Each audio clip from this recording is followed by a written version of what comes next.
Hi, it's Byron Stripling with the Columbus Jazz Orchestra, and we're back with a show. This one is called A Night at the Apollo. It's Wednesday, April 13th, and we're going all the way through to Sunday the 17th, 2 o'clock and 7:30 on Sunday, and of course all those other nights are at 8 p.m. But here's what I'm excited about. I have the pleasure of having an incredible guest this week, and her name is Marva Hicks, sitting right by me. Now, you know, I first heard of you from my friend Maurice Hines, and he said so many great things about you. Yes. And then we started hearing about all the great work that you've done previous with things with Stevie Wonder and Michael Jackson. Can you tell us about working with Michael Jackson? I love and miss him dearly. Michael, I heard LaToya refer to him recently as my brother is an angel, and he was an angel. He was Really? absolutely an angel. I loved working with him, for him, on stage with him.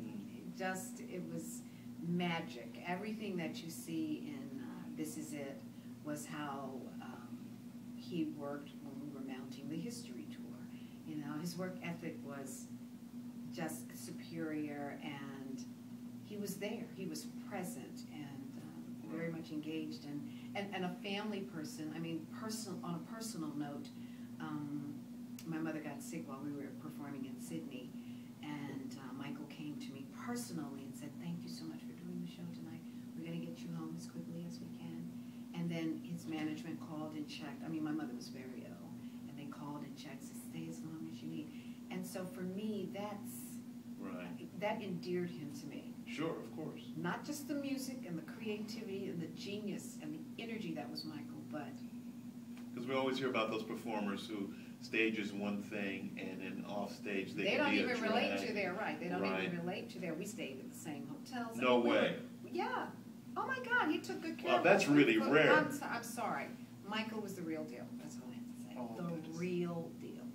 Thank you so much for sharing Yeah. that with us. And then also I've heard about, all the great things you did in your own career. That first album was on Polydor. Polydor Records. And I know that was there was a top 10 hit on that. I think it was Never Been in Love Before. Yeah. Yeah. That was was that a my good time? only record. It was a good time.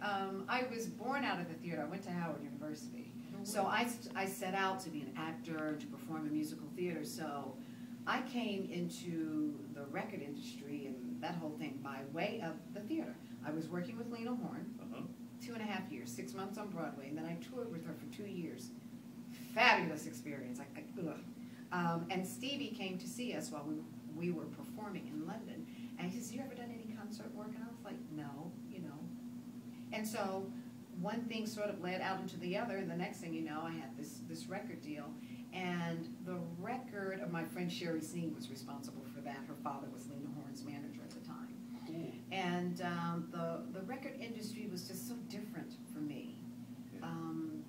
The theater was my love and my passion, and there was story and there was structure. Right. And you had to create yourself in the record business. And I was not that vision. I didn't see that. Right. Now I do. Now I understand me and my gifting better. Yeah. Yeah. Well, you mentioned Lena Horne, and I sort of want to take us through a quick trip of some of the things we'll hear in the Apollo. The band's going to play some things from the Lionel Hampton band. I was in Lionel's band for many years. Oh, and then we're going to go through some Chick Webb stuff.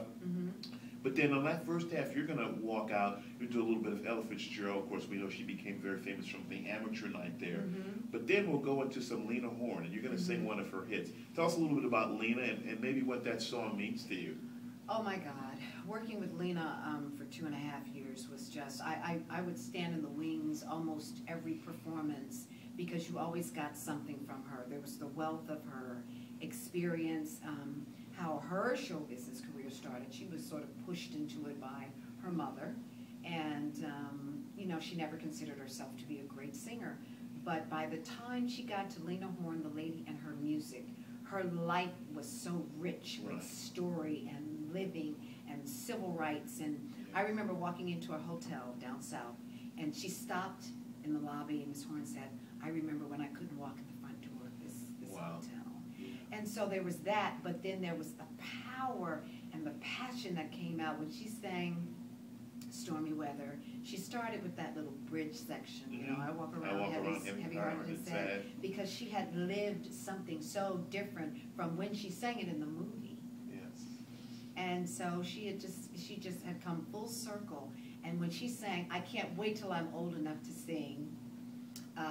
Oh God, the song she says, yesterday when I was young. Yesterday when I was young. young. Yeah. My Lord, she just poured everything into it. Yes. And I learned from her for standing still and for the appreciation for the audience and everybody that works in the theater and how we all do it together. I learned a lot of who I am today. Yeah. I give credit to Lena. Quick question about Lena. Did she know she was gorgeous? Did she just, or is she one of those women? Oh.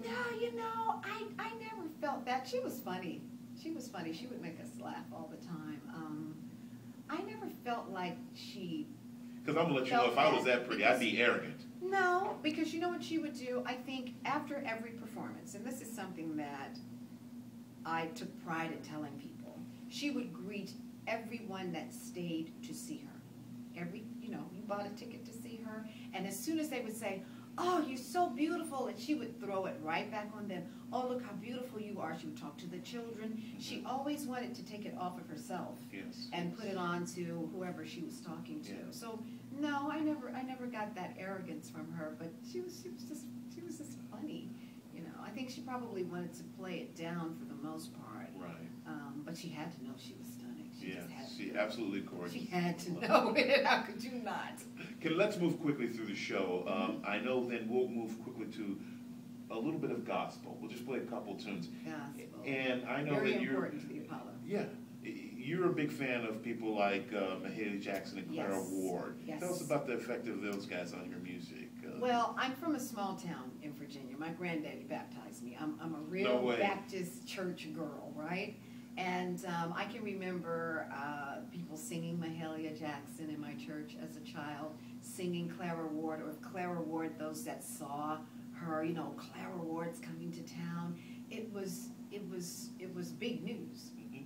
Gospel singers during that time were big news, huge news. Yeah. And so as a part of the Apollo Theater's diversity, comedy, orchestras, big band, swing, jazz, what have you, they also had gospel. There was a huge gospel caravan, and I believe Clara Ward's first appearance was a part of this gospel caravan, and her last appearance was at the Apollo before her untimely young death. Yeah, when did she die? Was it about? She was like 48 years old. 48 years old, too early. Yeah. Well, for those that don't know about her, you'll sing one of her great songs, When We All Get to Heaven. When We All Get to Heaven. And Bobby Floyd will be on that B3 kicking it, too. He's one of the greats. You guys are rocking this orchestra's rocking. Can we move to quickly, we'll take a little intermission, and then we're going to move through some other things with the big band, and then you're going to come back and kind of help us close things out, because Motown moved into the Apollo quickly. And people like Diana Ross, people like Nothing You Could Say to Make Me, Yeah, the song My Guy. You'll do, that, but tell us a little bit about Gladys Knight, your love for her. I love me some Gladys Knight, especially since, I'm a low-voiced girl. I mean, I've got some notes, but I'm a low-voiced girl. And so when I was coming up in the business, Gladys Knight was the person that I could always relate to, because she had this deep, rich voice. But the thing that I loved about her, or that I still love about her, every note counts. Right, sure. Everything that comes out of her mouth it's from that gut, and she just pushes it out. So I love her for that. She was also, they had the first, if I'm not mistaken, the first Apollo float in Macy's Thanksgiving Parade last year. And Gladys Knight, who is turning 75, the Apollo Theater is 75, was the guest that performed. I know. Oh, my goodness. I know. It makes all of us. The whole process ages all of us. But yeah, they're celebrating 75 years of bringing the radio music. I mean, the Motown review was significant because it brought what we were listening to on the radio to the stage. Right, yes. And to perform at the Apollo was, you had arrived when you were at the Apollo. Yeah. Well, you see what we're in for. Truly a historic evening where we celebrate this historic theater, and I think we're going to go through a whole legacy of music that everybody will appreciate some aspect of it. We want to see you there. Yeah, these guys are wailing, wailing. Which we just had our first rehearsal tonight, so and you got to hear Bobby Floyd for the first time. So He's getting ready to act crazy. I just want to warn crazy? you. Yeah, he acts crazy. Come on with it. Come on. But we want to see you there, starting Wednesday, April 13th, all the way through Sunday, and 2 shows on Sunday the 17th, 2 p.m. and 7:30 p.m. We want to see you at the Southern Theater. You get to hear the great Marva Hicks and the Columbus Jazz Orchestra. We love you so much, and we look forward to seeing you then. Thanks, and we'll see you next time.